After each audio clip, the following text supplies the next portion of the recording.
তো হ্যালো বন্ধুরা, আমার সব বন্ধুদেরকে জানাই আজকের দিনে শুভ রথযাত্রা। তো দেখো, আমি তো আজকে চলে গেছি দুর্গাপুরে দেখতে রথ। মানে রথ তো আমার বাড়ির সামনেই পুরো হয় একদম। তো দেখো, আজকে চলে গেছিলাম জগন্নাথ মহাপ্রভু দর্শন করতে। তো খুব ভালো লাগছিল দেখে, আর এত সুন্দর মন্দিরটা সাজিয়েছে না, খুব ভাল লাগে। তো তোমরা যারা যারা এখনো জগন্নাথ দেবের দর্শন করনি তারা অবশ্যই চলে যাবে, কেন কি একটু পরে তো রথ বেরিয়ে যাবে।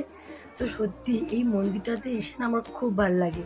আর সত্যি আমি নিজেকে খুব প্রাউড ফিল মনে করি, মানে গর্বিত মনে করি যে আমার যেখানে জন্মস্থান আমি সেখানেই তোমার থাকি, আর সেখানেই আমি রথ দেখতে পাই। আর এই দেখো, আমরা সবাই মিলে ওখানে প্রসাদ নিচ্ছিলাম, মানে ভোগের প্রসাদ। আমি আগের দিন এখানে এসে কুপন কেটে নিয়ে গেছিলাম, 60 টাকা ছিল, 90 টাকা ছিল, 120 আর 170 ছিল। তো দেখো, বাবাও সঙ্গে ছিল, সত্যিকারে খুব মজা লাগলো।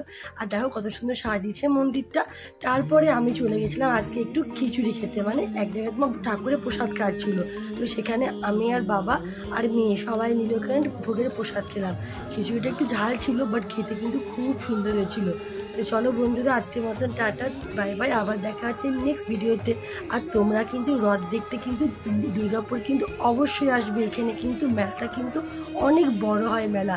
যারা এখনও পর্যন্ত মেলা দেখোনি তারা কিন্তু মেলাটা দেখতে কিন্তু অবশ্যই আসবে, যেটা কিন্তু অনেক দিন থাকবে। আজকের মতন